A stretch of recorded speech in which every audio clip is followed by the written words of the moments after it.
One thing that happens all the time when a new coach comes in is that naturally roles change. Between Bryson Graham and Tiago Splitter coming into this Bulls team and this being an evaluation year, there are definitely players whose roles are going to change both for the good and for the worse, potentially, for their careers going forward. On today's episode, I want to talk about three Bulls players whose roles are going to change the most coming into the 2026-27 season in Josh Giddey, Leonard Miller, and Patrick Williams. I think you guys can guess which one's role is probably changing for the worse. We're going to take a look at that. Plus, we're going to take a look at how Bryson Graham tried to find a bench scorer for the Chicago Bulls this offseason between Ben Mather and Jonathan Kuminga and Sylvian Francisco. And we're going to talk about which players on this roster have the best chance to fill that role that are already here. We're going to talk about all that plus more right after this.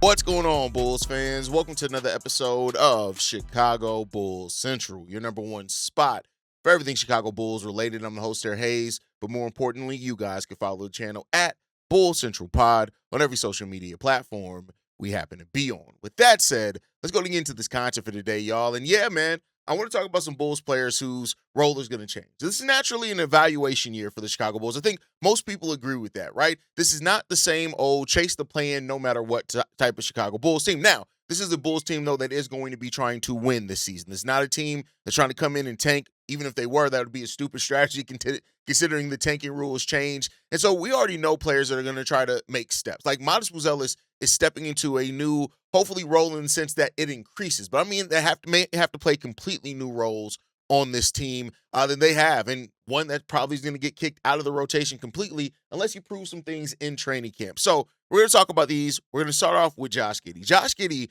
is going to be a player that becomes more of a connector than a featured scorer.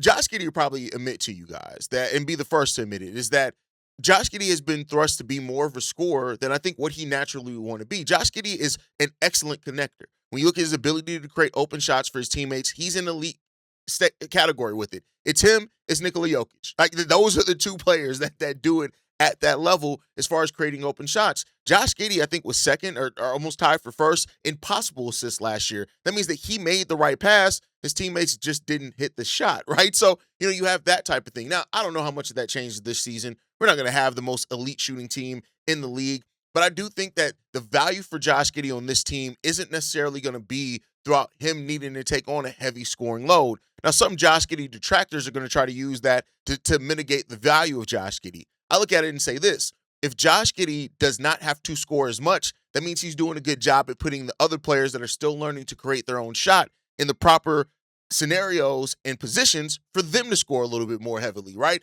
That's why a number that I always like looking at for Josh Giddey is not only the points he scored, but also points generated off assists. Josh Giddey almost accounted for 20 points generated off assists per game last season. That's going to maybe even take a step further with how many more players that we have that fit the transition mode for this team as well, right? So that's the thing that I look at it.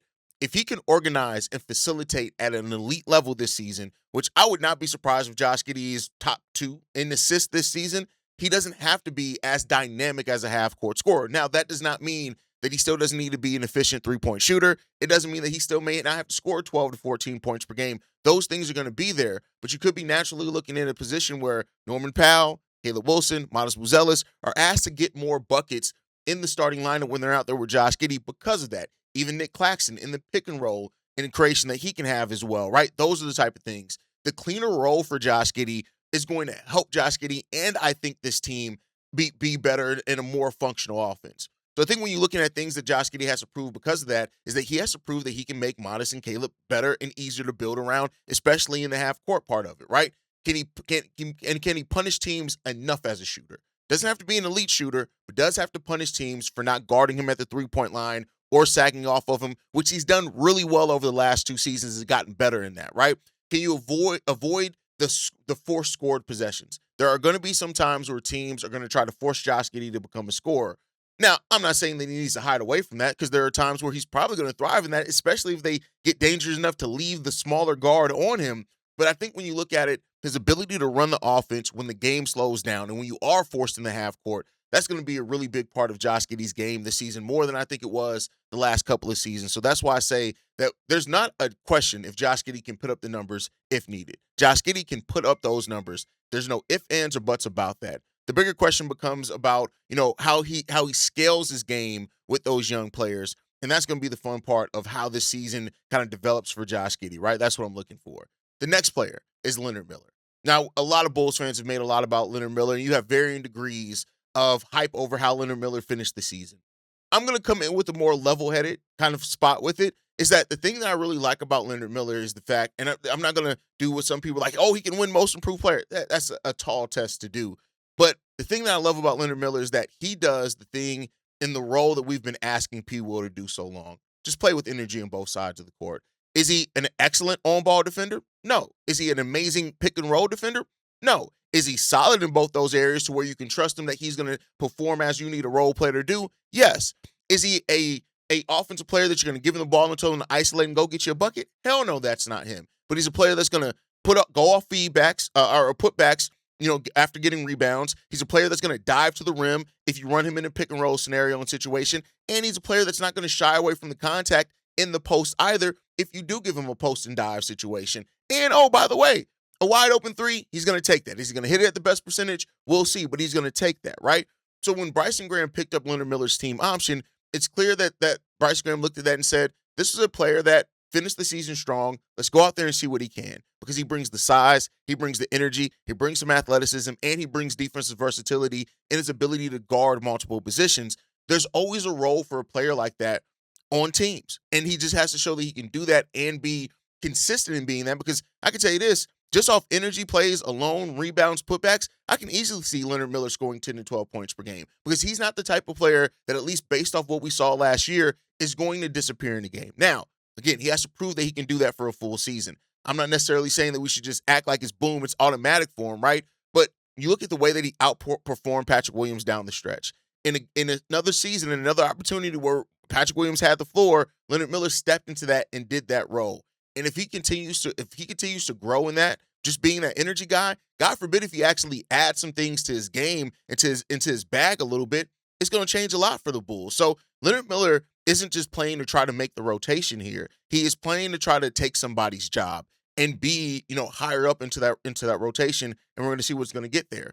I think when you look at the ways and the reasons he fits the Chicago Bulls, it's easy. He doesn't need the ball to the impact games, which is always a wanted skill set from a player coming off the bench. He rebounds, he runs the floor, he defends multiple spots, he brings effort every single night. And if that jumper holds to be consistent for him, he becomes hard to keep off the floor. If Leonard Miller has a consistent jumper and consistent defense and becomes a actual two-way player for you, how do you keep him off the basketball court? How do you not play a player like that, especially on the contract that they are and going into restricted free agency? The Bulls have all the reason in the world to play Leonard Miller, and he's going to have a bigger role than probably what he had at any point on his team.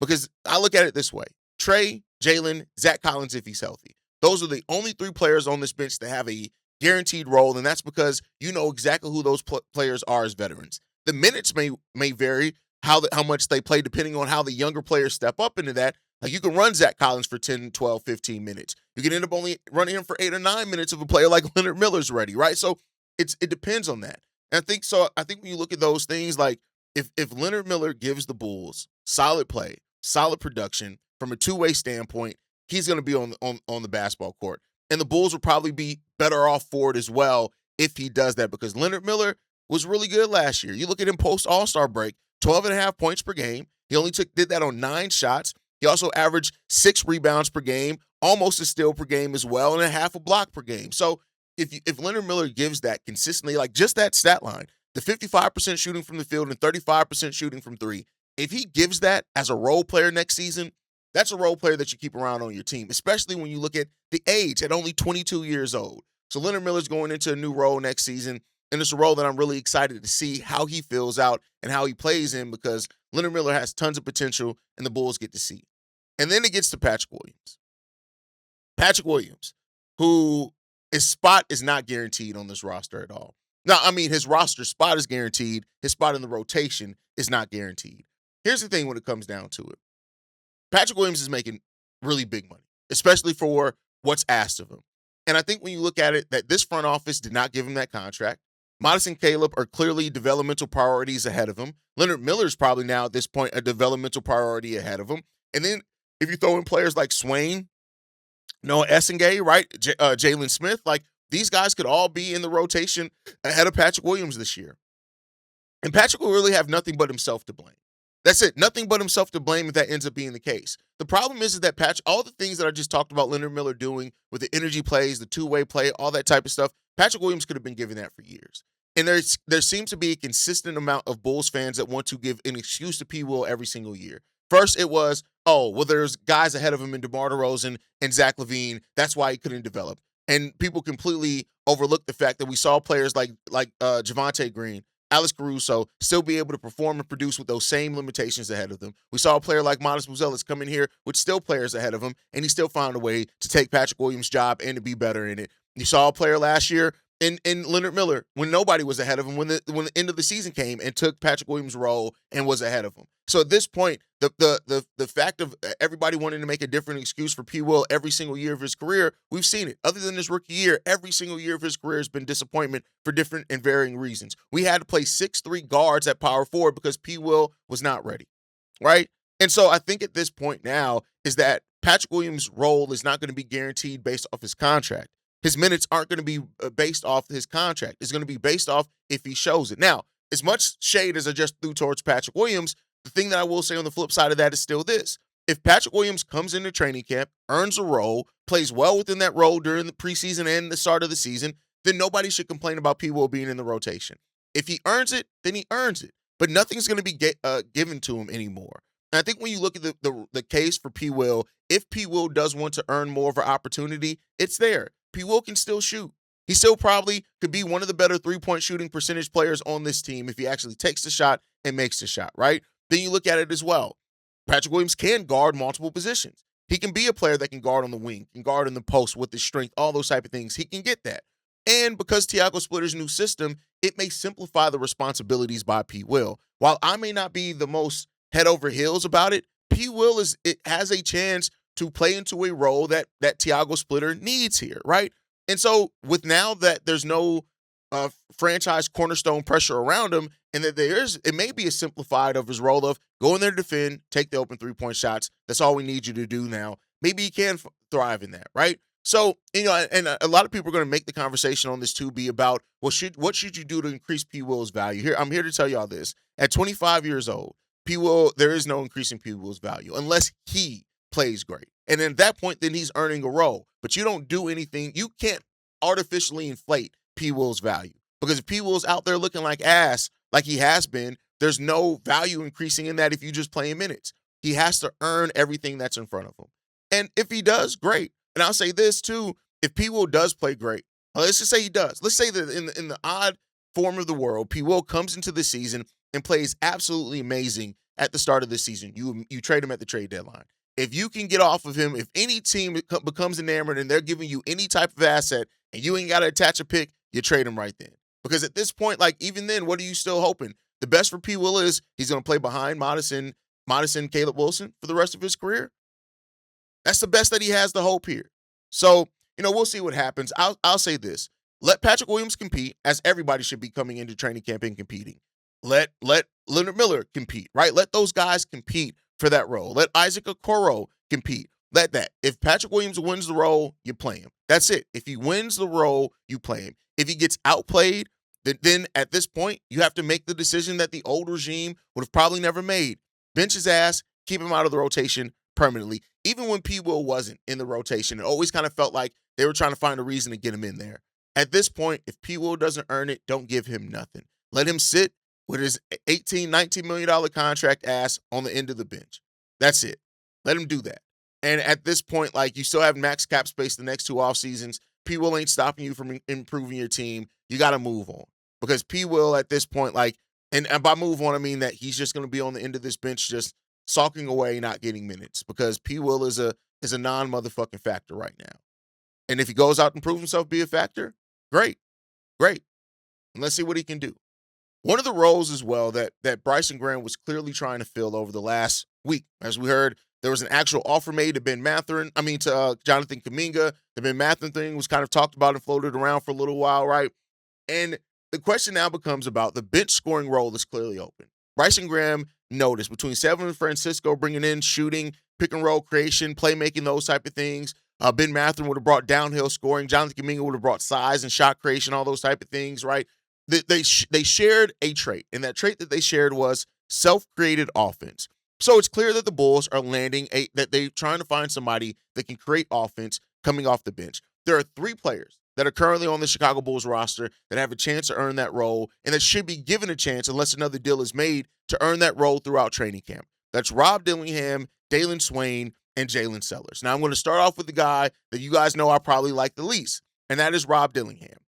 And we already talked about Rob Dillingham on the Silver Francisco episode, how Silver Francisco is basically the same height and size of Rob Dillingham and has almost the same skill set, even though he's a different caliber of player. So Rob Dillingham would have to take the things that he's already flashed, and that is NBA scoring, self-creation, right? The pull-up range. And can he get back to hitting that pull-up shot like he did before? And how can you navigate pick-and-roll offense, right? That's the thing. He's the closest stylistic replacement for what the Bulls are hoping to get from Sylvie and Francisco. But efficiency and the lack of defense and size could be why he ends up not being trusted. Now, the things that could hold Rob Dillingham back is that when he's targeted defensively, what do you do as a team? Now, this team has added a lot of defense. We'll see what they can end up doing. We'll see, right? Also, the 31% from three-point shooting. You're going to need to be better than that if you're going to want to earn this bench scoring role for the Chicago Bulls. You're also going to have to limit the turnovers, and you're going to have to find a way that you could run and elevate that second unit without empty possessions, right? And then I think also like the pairing of him and Trey Jones is a very, very small backcourt that it'll be hard to kind of cover up a backcourt that small, even though Trey Jones is a really solid defender, right? And I think those are the things that are potentially holding Rob Dillingham back. But again, if Rob Dillingham's offense is enough, both his shooting offense and creation on ball for others and facilitating, then maybe you can live with the defense. But if the offense is inefficient, it gets harder to deal with a player that is not a defensive player and that offense is super inefficient, which then leads us to Jalen Sellers, right? The dark horse candidate in this. Now, the thing that Jalen Sellers brings is a more physical kind of two-way guard play, right? You look at Summer League, he can score the ball, he can shoot the ball. He talked about himself as a 3-level scorer, but he's also a player that does want to play defense, right? He creates in transition that's really well. I love the way that he attacks the rim, and the fact that he can guard the 1 or the 2 spot adds some defensive versatility there, right? And so, while he's on a 2-way contract, he can play, I think, over 60 games even on the 2-way contract before they'd have to convert him over. That gives you more than enough sample size, and even leading up to the trade deadline before you decide on if you trust Jalen Sellers fully to be there. If Jalen Sellers comes into training camp, shoots well, defends well, and fits in with the system that Tiago Splitter is running, it gets real for him to be able to crack this rotation and be the Bull scorer coming off the bench. He may not have the scoring reputation that a Rob Dillingham carried over from college, but I do think that Jalen Sellers has tons of potential. Now, things that he's going to have to prove. He's going to have to prove that the three-point shot can be consistent. The Bulls need more shooting. If that shooting is consistent for you, gives you there. When defenses go under screens, he's going to have to prove that he can shoot. Then how do you attack the closeout shots without the closeout opportunities without it turning into sloppy offense? We saw a little bit of that from him in Summer League. We'll see. And then he's going to have to prove that he can guard NBA wings. And if he can do that, that's there, right? So if Jalen Sellers makes shots, comes in as a two-way player, and he's disciplined defensively, it's going to make it a real camp battle for him. And then Dalen Swain. Dalen Swain is the wild card in all this because here's the thing.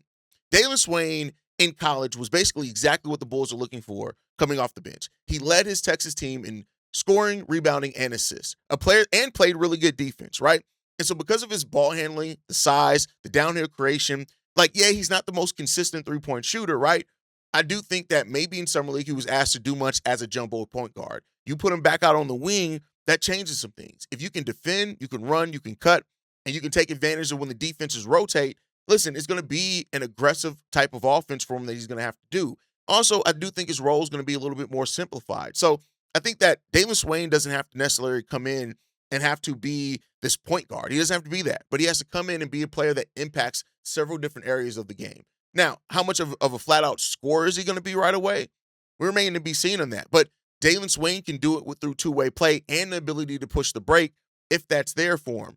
And so we'll see. Like, these guys all have to come in with an edge to themselves coming into training camp if they want to get there. And it may also be about committee, right? It may end up getting down to the point of you have to do it through committee. Rob Dillingham gives you more half-court creation and scoring. Jalen Sellers gives you the energy, the two-way play, the transition pressure. And Dalen Swain gives you kind of that all-around secondary creation game and scoring game potentially. It's up to Tre Jones to stabilize that group, but whoever faces and plays best with Tre Jones could be the guy that walks away with that position, and we'll see. But the bench scoring role is clearly open on this team. You just got to see who's gonna get there, and so we'll see, right? But I think the bigger message from Bryson Graham is that, listen, it's opportunity here. The job is open. There's opportunity here, but it also does show that Bryson Graham may not be as confident in some of these guys that they're going to be able to fill that role because of how aggressively he pursued a Jonathan Kuminga. So, we'll see what's going to happen. If we open training camp without another signing or acquisition, it means that battle is open. And those guys should go into that with the mindset that they're there to take that role and take that position, and we'll see if they're going to do it. But that leads me to the last topic. I know a lot of Bulls fans have been kind of disappointed by the lack of trades because some people just like trades more than like functional things. It is what it is. But I do want to end this by saying this. I keep talking about how this season is going to be an evaluation season for the Chicago Bulls. And best believe, it's very much so going to be an evaluation season. But Bryson Graham definitely has set up the Chicago Bulls to have another active trade deadline. Now, I want to be clear here. In the bigger case of it, none of these, like Norman Powell's not traded in the bigger case of this. Like, you didn't sign him to just turn around and trade him. I know a lot of people like to have that conversation. Same thing for Nick Claxton, right?